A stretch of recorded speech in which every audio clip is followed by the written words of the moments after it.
Hi, and welcome back to Becca Babbles podcast. I'm your host, Becca. I'm a certified personal trainer, holistic health coach, and future chiropractor on my way to figuring out this thing we called life. Now, let's get babbling. Hi, everyone, and welcome back to Becca Babbles podcast. Today, we're talking about one of my favorite subjects. It is food. I love me some food. I love eating food. I love making food. So this topic is going to be a fun one. I specifically want to talk about meal prepping because I feel like either when people are trying to get back into their health eating routines, or maybe they're struggling with staying consistent with their health, it's because they're not meal prepping. But I feel like some people think that meal prepping is this like, you gotta have your Tupperwares and everything is made perfectly and measured out gram by gram, and you have to be some sort of bodybuilder to meal prep. Completely false, completely wrong. And I just want to tell you one of the biggest myths that I see about meal prepping is that every single meal has to be planned to perfection. I don't think a single one of my meals have been perfection. Like, I would not go on Chopped or whatever those other like making food, cooking things shows are, because I would definitely not win. I may win at Nailed It because you like have to be an amateur, and I feel like I could at least make a good tasting cake, but my decorating styles would be subpar. So, but that doesn't really have to do with meal prepping unless you're meal prepping a dessert, which I highly recommend because desserts are yummy. The biggest takeaway that I want you to get from this podcast, though, is that meal prepping should work for you. It shouldn't be a struggle. It shouldn't be something that you're dreading. It should work for you. And I think, again, it comes back to that concept of you seeing someone meal prepping on Instagram or TikTok, and they got like morning, lunch, snack, dinner, snack. And you're like, I have to make all of this. And I'm telling you this right now, your meal prep does not have to look like someone else's meal prep. I don't even meal prep that much because I just don't want to spend that much time in the kitchen. And that's totally fine because it's my life, and my meal prepping is working for my lifestyle and what's going on in my life right now. So you just have to ask yourself a couple of questions when it comes to meal prepping so that meal prepping can work for you. Let's see how many times I can say meal prep in this episode. And the first thing that I want to cover is what exactly is meal prepping, because since I said it's not that you have to cook every single food or every single meal to perfection in your like little Tupperwares. So what do I say meal prepping is? And meal prepping can basically be in a couple different ways so that it can fit for your lifestyle. So like most people, they think meal prepping is like prepping the entire meal, which is true. There is a lot of advantages to creating a full meal.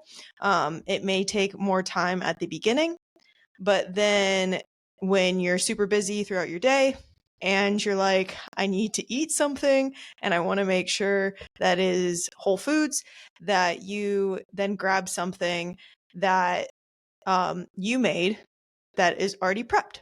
So then you're not like rushing to like Chipotle or Subway or something like that to go and grab something. So that's one way of meal prepping. There's also batch cooking, which honestly is my favorite way because I'm the kind of person where I want to just throw everything in a bowl and then I want to eat it. And then I'll probably have like my sweet potato fries on the side because I love me some purple sweet potato fries. But then like everything else is just like mixed in a bowl with like a good dressing. So that's my like go-to when it comes to prepping, but sometimes that doesn't always work. When I was more online for school, that worked really well. But now that I'm going to school consistently in person, doesn't work so well. And then you can do like hybrid meal prepping, where a little bit is where like you prep your meals and some of it is batch cooking. This is what I use most often now, just because, like I said, I have to have meals ready to go when I have my lunches at school, but my breakfasts and dinners, I typically want to do that whole like batch cooking because I feel like for me, it works a little better for my lifestyle. And then my last way that you can like meal prep, it's not really like a way of meal prepping, it's more of like an idea of meal prepping, is some weeks you may be a chef. You may be that chef on Chop who is making those gorgeous Pinterest looking meals that have all the ingredients, all the flavors, all the yumminess. And then some weeks, you're just basic. You're just throwing in a protein, fat, carb, and veggie, or it doesn't have to be veggie, fiber, protein, fat, carb. Yep, I got all of them. So you just throw those all together in something and make something tasty, yummy, and easy. It's totally fine. Either way works. Typically for me, I start out the school year where I'm like, chef's kiss. That is what works for me. And then it hits like week 4 of the trimester. And I end up just going back to we basic because I don't have the brain power to be making all these Pinterest looking recipes, but I am jealous of the people who can do that. So I wanted to say chops for you. So I guess that goes with the whole like chops kitchen thing. Anyways, sometimes my brain and tongue do weird things. So next thing I want you to think about is that meal prepping does not mean that every single meal has to be prepped. Sometimes you can go out to eat. That's totally fine. Just because you say that I meal prep doesn't mean that every single meal has to be prepped. So if you love Chipotle, go and get you some Chipotle. Like budget it into your meal prep and then also your financial budget. And then have you some Chipotle. And then let's say you might have like a date night with your boyfriend or your girlfriend or whoever. Plan that into your meal plan for that week. That way that you know it's coming up and you don't have to make food for that day. There's no like hard and fast rules when it comes to meal prepping. Lastly, I just want to stress again that meal prepping should work for you. And if it feels like a chore, maybe you just need to take a step back from your meal prepping. Maybe instead of making every single meal to its like fully made perfection, maybe just batch cook.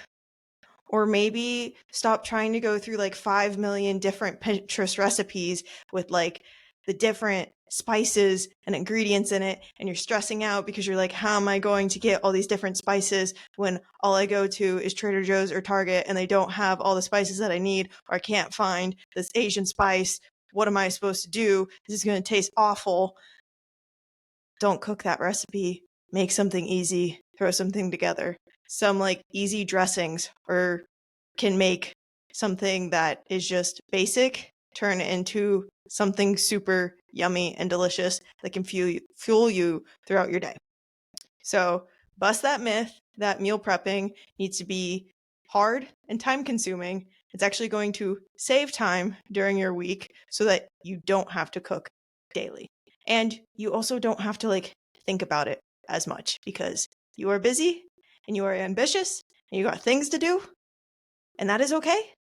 So the last thing that I want is for you to freak out when you're like super hungry. What am I supposed to eat? I'm trying to stay healthy and like support my health and nourish myself, but I don't have any food. This is going to help you prevent that. And I also just want to say, if it feels like a chore, change up the way that you're doing your meal prepping, and not in the sense of like batch cooking versus like fully prepped meals. I'm talking about like change up the environment. I was talking to a friend about this like a week ago, and she was saying she makes it her like self-care day. Which if that works for you, do that. She like does all of her cleaning that day, does all of her meal prepping that day. She puts in a podcast or an audiobook or a show that she likes to watch. She puts it up there and she's like, that is my Netflix watching time. That's where I get to binge all my shows and I don't feel guilty about it. And I get to make amazing meals that will fuel me through the rest of the week. So make it fun. It doesn't have to be boring. It doesn't have to be like super time consuming and you're just like, I want to get out of this kitchen. Make it fun. Make it a party. Put on your favorite like T Swift song. whatever floats your boat. All right. So now that I've fully convinced you into meal prepping now, I want to tell you how to start because again, sometimes starting can be overwhelming too. So there's a few key questions that you have to ask yourself. First one is what meals do I want to make in bulk? So things that are super easy to make in bulk are things like potatoes, white rice, pasta. I like to cook my ground meats before and I just make a huge batch and then I put it in a Tupperware and then I put it in the refrigerator and then I'm good to go. So then when I'm like, just get a giant bowl and like throw all the things in, I can throw all the things in and then like put whatever sauce or dressing I want on top. And then ask yourself, which meals do I want to cook fresh? And so things like spinach, things like lettuce, those typically are better fresh, except I don't think you would cook lettuce, but you get my drift. Things like spinach, those probably don't taste amazing reheated unless they're like mixed into something. So make sure that if you want to make things like that, that maybe you're at home when you're making those meals. Also, it kind of depends on if you're like, I don't want to say a picky eater, but more of a like texture sensitive person, which is totally fine. Or like even color sensitive person. I don't even know if that's a thing, but my example is with avocados, for instance. I'm okay with my avocado looking a bit brown. It doesn't change the fact that I have avocado in my meal. But some people freak out when their avocado is brown on the inside. And so if that freaks you out, then if you want to bring avocado with you to like let's say school or your job or whatever, bring the avocado with you, cut the avocado there, and then slice the avocado and put it on your food after you reheat it. Or be a savage like me sometimes and eat cold food because I am too lazy sometimes to go to the microwave to heat up my food. So whatever floats your boat. And then if there's like anything else that you find texture wise that you like fresh, make sure it's fresh. So like some people don't like tomatoes like cut up beforehand. Don't cut up your like if you're needing tomatoes that day, like let's say it's lunch, maybe make it before you leave in the morning. Or maybe that's just like not a recipe that you should take to lunch and you should have for dinner. So things like that. And then the thing that I like to talk about here is make sure you have your non-negotiables when you're going to the grocery store. I love me a sweet treat at night. I have loved having a sweet treat every night. It makes me happy, makes me feel good. I'm like, I got another day accomplished and I did all the things and I'm going to treat myself to a sweet treat. And it helps keep those like cravings down because I'm like, I get to enjoy myself a sweet treat tonight. And it's actually kind of funny. I was dog sitting for someone recently and they didn't have chocolate or ice cream. And my heart got sad because I was like, I want my sweet treat. And I know sometimes people think that, like, if they're healthy, they gotta be like all 100% in and do all the like health things and they can't ever eat a sweet treat. Wrong.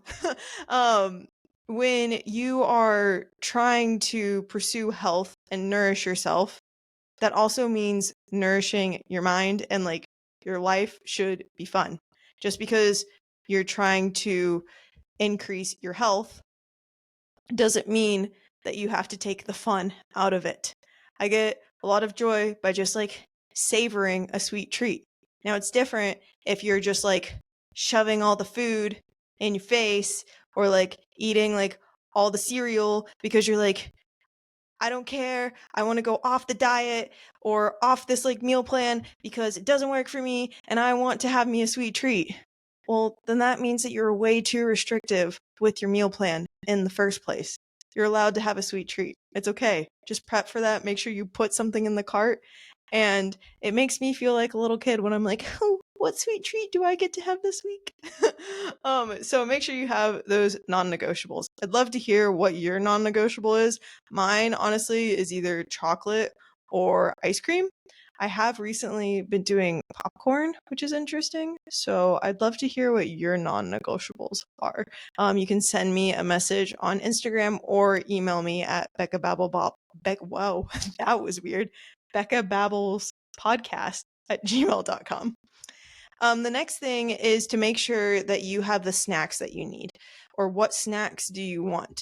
Just because you're a busy person doesn't mean that you get to starve yourself. It's not an excuse. Sometimes I would think that I was so busy and I didn't have time to eat. And I felt like because I was in such a rush state all the time, that helped me get more stuff done.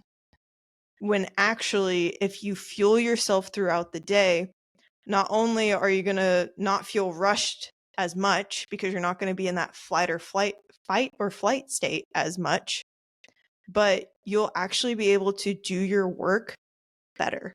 I found that I was getting the things that I needed to get done, but I wasn't getting them done in the way or quality that I wanted to get them done. So specifically for me, if I'm like doing some sort of project or if I'm working on my podcast, I would find it really hard to think of ideas or things that I want to do or to stay focused when I was just like, I got to get this thing done and I'll just eat later. I'm not really actually hungry. And when it comes to studying, it would seem like I was like pounding my head against a wall because I would try and study and use my brain, but my brain was sad because it didn't have the fuel that it needed because I wasn't fueling it properly. So if you just like took a second, stepped away from your computer, had a snack, or like take a few breaths, then had a snack, and then get back to your things, I bet you that you would get whatever you have on your plate done quicker and better if you fueled yourself throughout the day and had those snacks if you didn't have time to like have a meal, because your brain would have the fuel that it needed to get those things done instead of you just being like, I got to get this done and then I can eat. You deserve to fuel yourself and nourish yourself. And sometimes I'll get people saying to me, but like, I don't eat that much, but then I get to the end of the day and then I just feel like I'm binging. Or people will say like, I'm binging all the time. And I'm like, well, like, what are you having throughout the day? And they will say, well, like, I'll have some oatmeal in the morning, or I'll have like 2 eggs, or I don't have breakfast and I just have coffee. And then sometimes I skip lunch and then I'll have like maybe some crackers or chips, and or maybe I'll have like a piece of fruit, and then I get home for dinner and then I finally sit down and I have dinner. But then once I have dinner, I then have this treat and then I have more chips and then I have like some pretzels and then I have like a piece of fruit, and I just feel like I just keep eating and eating and eating and eating at night. And it's like, well, because you were supposed to have all that food that you had at night at the beginning of the day. And now your body's like, I gotta get some food in somehow because I did all these amazing things throughout my day, but I have no food to keep me going. So I'm gonna make you eat all that I can at night because that's the only time you chill the heck out, hopefully. So if you find yourself thinking, all I do is binge at night, think, okay, how am I fueling myself throughout the day? And am I afraid to eat enough throughout the day because I need to, quote, save my calories for the nighttime?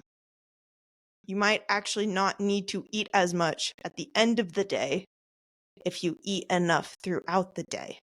I came up with this like really fun quote inside of my head when I was making this podcast, and it's, if you eat more food intentionally, you end up eating less food mindlessly. Just think about that the next time you think that you are binge eating at night all the time. All right, then the last question that you need to ask yourself is, when do I want to cook and how do I want to cook? So when I say that, I mean like pick a day. Are you going to do the whole like meal prep Sunday sort of thing, Sunday reset? Or are you going to do Monday or Saturday? I used to do Sundays all the time because I was like, that's a perfect day for me to like go to church and then I get some schoolwork done and then I meal prep and then I do whatever I want for the rest of the day. But then I end up having family dinners on Sunday. So I found that that was really stressful for me. So I actually really like doing it on Saturday. So I go to the store on Fridays and then I meal prep on Saturday because that's what works best for me. Another day might work better for you. You just have to like look at your schedule and see what works best for you. But you don't have to make all of your meals on one day. And this was really freeing for me when I figured this out. I was kind of doing this unintentionally, but I feel like knowing it in advance makes it a little bit easier. So then you're like, I don't have to slave away in the kitchen all day on Sunday. For me, I like to make all of my lunches on Saturday for school. And so I'll make like lunches for Monday through Thursday because that's typically when I'm at school. Because Friday, I want to be a little bit of a homebody when it comes to school. And I have the ability to do that. So I typically only meal prep lunches Monday through Thursday. But my dinners, I like to batch cook. And so what I will do is Monday night, I will batch cook whatever food that I'm making. And that will typically last me till Wednesday. But sometimes I will have more than I actually need on Wednesday. But I'm like, I'm tired of eating whatever I ate on Monday and Tuesday. So now I'm going to eat or make different food for Wednesday through Friday, Saturday, however much it ends up making for me. And this is helpful for me because I don't feel like I have to make as much food at once. And then also, I'm not in the kitchen as much. So make sure you pick what day you want to meal prep and then like how much you're making on that day. And it's going to vary. Like when you first get started, you may make too much. You may make too little, which is totally fine. It's okay to make too little. It's okay to make too much. You're learning and you're getting better on how much you need for yourself to fuel yourself enough or your family, depending on if you are cooking for more people than just yourself. So now that we got through all those questions, the next thing is going to the store. And this is the golden rule that you must not break. You have to have a list and you cannot shop hungry. It is like the known belief that you cannot shop hungry or you will buy unnecessary things. Your meal prep budget and your financial budget will not like you if you do this.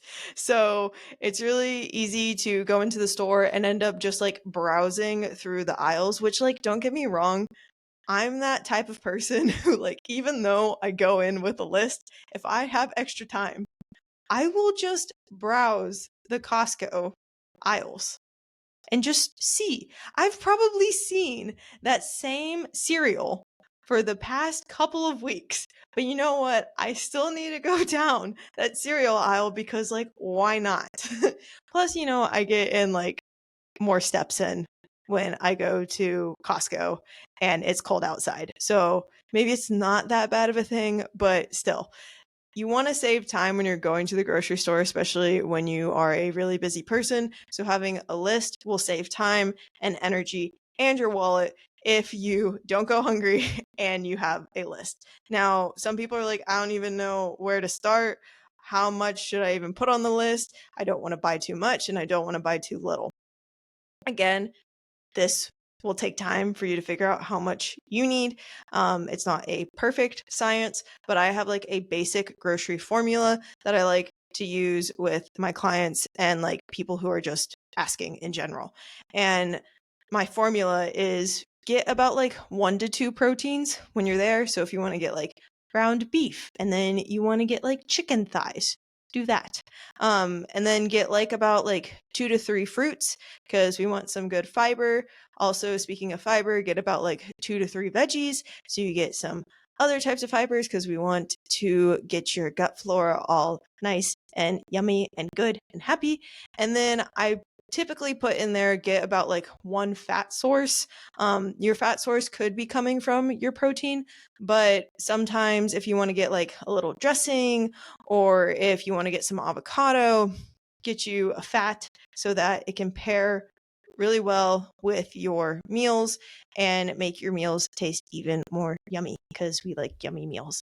And then the last thing is to make sure that you have your 2 to 3 carb sources because we want carbs to fuel our workouts, but not only our workouts, for us to have energy throughout our day because we are using our brains because we are super busy people, got to get things done. And your carbs will help you get those things done. And then I can't believe I forgot to put this in here in my notes, but you need to have your sweet treat, have your non-negotiable. So make sure you get that too. And that's like my basic grocery formula list. All right, now that you went to the store, you got all the things done, now it's time to cook. So I just wanted to give you some like essentials to like help with cooking or like my essential tools that I use. And my biggest one, like I asked for this for Christmas because I knew I was going to need this, was a crock pot. You set it, you forget it, and it's amazing. I love it. You can make soups, you can make bone broth in it, you can make meat in it with potatoes. Like you can do a whole like meal inside this crock pot. It's amazing. I love crock pots. So get yourself a crock pot, especially if you're that type of person who doesn't want to spend a lot of time in the kitchen or just like cleaning up. When I have a crock pot, it's like super easy to just be like, I got all my things in here. I gotta plan my meals in here. And then all I have to clean mostly is this crock pot, which is amazing. I love saving time when it comes to the crock pot.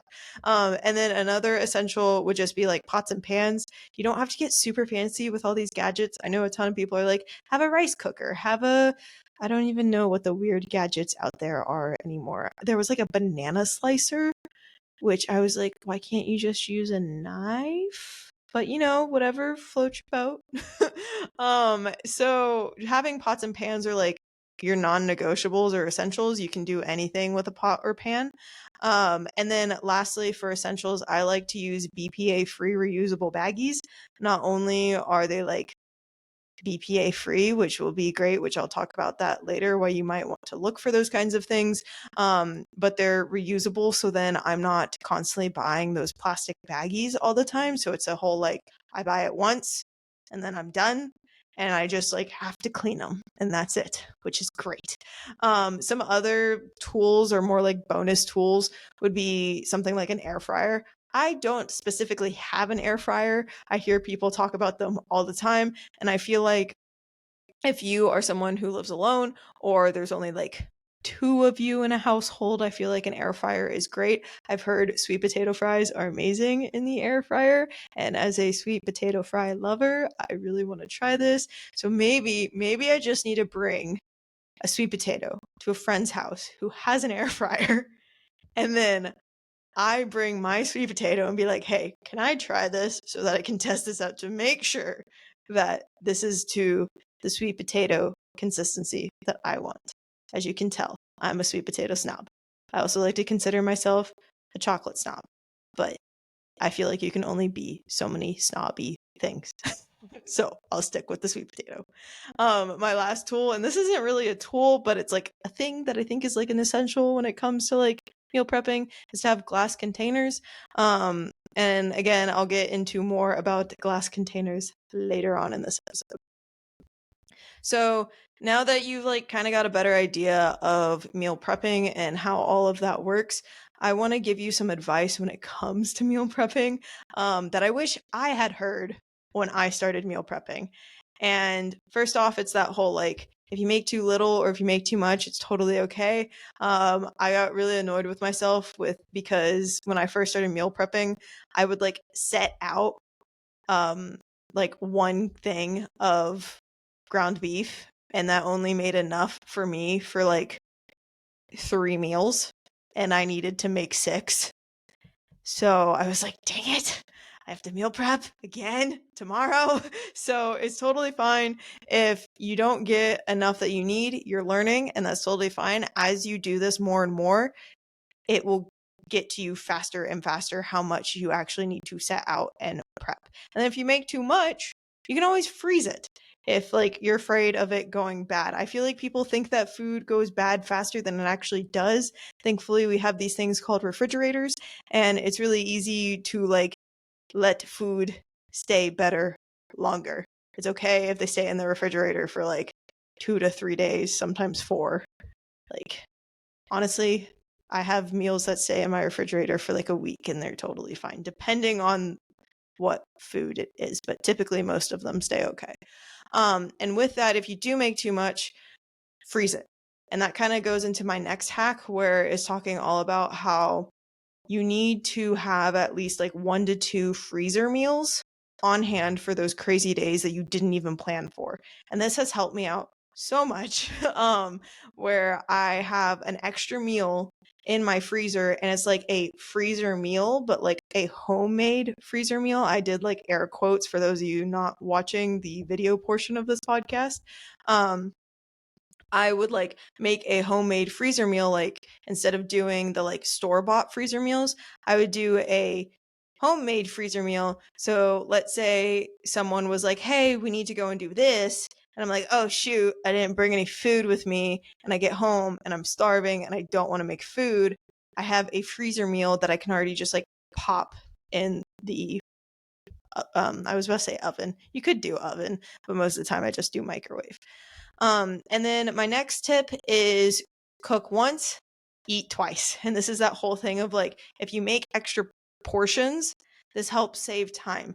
Just because some serving size on like a rice container says to use a cup of rice, you can cook more than a cup of rice. Or some blogger decided that like whatever this recipe contains is only 1 serving, but it only lasts you like, well, okay, let's say it made 4 servings, but it only lasts you 2. It's okay to like double or triple the recipe for it to work for you. You can make more than what the person is saying you need to make in that recipe. But also, again, it makes it easier so then like you don't have to cook as much and you're trying to save time.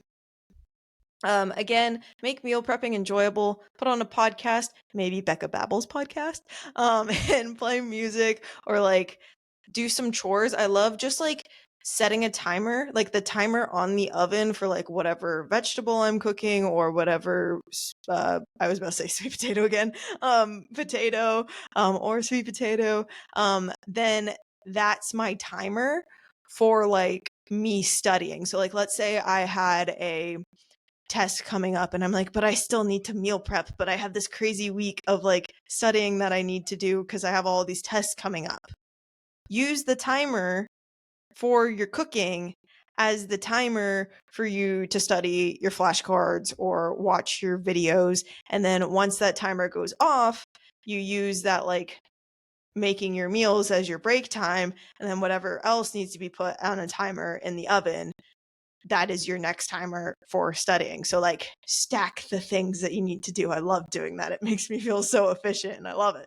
And then my next tip is a lot of people get concerned with like being able to afford fruits and veggies. And that's where I just say buy in bulk is one thing, but like when you buy fruits and veggies in bulk, it's really easy for those to go bad. So my tip for those is to buy in season, but even better, you buy frozen. I got into like a discussion. I wanted to say fight, but it wasn't really a fight. It was more of a discussion with my roommate where she was like, why do you have so many frozen things? We don't have that big of a freezer. It's because I love buying frozen veggies, frozen fruits, because not only do they last longer and not go as bad easier, they're also cheaper and they also are picked when they're most ripe. So you're going to get like all that yummy nutrients in that frozen fruit. It doesn't always have to be fresh. So if you're wanting to get cheaper meals, buy frozen veggies. I do it all the time. It's my favorite way of eating veggies and fruits. I will cook them, of course, unless it's like in a smoothie or something, but like frozen veggies and frozen fruits are the go-to. When you're buying meats, or honestly, like anything in general, especially for families, I highly recommend buying in bulk. So if you can get like a Sam's card or like a Costco card, that's super easy to get more food cheaper or at like a discounted price. And then if you're struggling to find ideas when it comes to meals or just like easy meals in general, my friend actually gave me this tip where she used ChatGPT as a way to like make her meals. She literally typed in, I am going to da da da store and I need meals for da da da days. Make me a meal plan for lunch or whatever she had planned. And it literally put out all the meals that she needed. Now, the only thing with this is that I want you to make sure you are getting enough food in these meals. So maybe put in the amount of calories that you need to hit for this, but still, I would double check just to make sure that you are getting enough food with these meals that ChatGPT is giving you. And then if you don't want to put in the calorie intake, it's totally fine. You don't have to do that. But if you are still hungry based off these meals, please eat more. Just because you said, I am only eating this meal. Honestly, this doesn't even have to go with ChatGPT meals. It could also be with the meals that you make. Like maybe some blogger, again, like said that this was enough for her. That doesn't mean that that has to be enough for you. If you are still hungry, eat more. If you're like at home, have more of the servings that you had made. If you're not, that's where you have your handy dandy snacks and you eat some more of your snacks. It's okay to eat more than someone else had suggested because they're all like magical numbers that people make up that we can just like use measurements based off of them. So eat more if you're hungry is the last time I'm going to say that. Then my last tip is to invest in some good containers. Not only does this taste better, but it's also better for your health. If you get yourself some glass containers, this will help you prevent from getting any like BPAs or any like endocrine disruptors that may disrupt any hormones like insulin, cortisol, estrogen, or your thyroid hormone. And because what happens is when you heat up these plastics were made to be like easily form or like foldable and like twisting and like molding. But when you heat up these plastics, it speeds up the process of these chemicals leaching into your food, which then you eat it. And then studies have found that these like endocrine disrupting hormones can like then cross your cell membranes and like do a lot of stuff that you don't want happening. So if you switch to those glass containers or for like BPA free options, but typically I like to just go straight glass because I feel like you're like, I know this is going to be okay if I just use glass. That will keep from all those like other hormones going or those other endocrine disruptors going into your body. This will keep that from happening. And I don't want to fearmonger. Let's say like you're like, well, I can't afford glass containers. Totally fine. It's okay. I just want to inform you that maybe for like Christmas this year or on Black Friday, you decide to get yourself some glass containers. By switching to those products, you are then further bettering your health by using those glass containers, especially if you're using these every day. Like, let's say you're like not heating up these containers, then okay, fine. Maybe you don't need to switch to glass containers.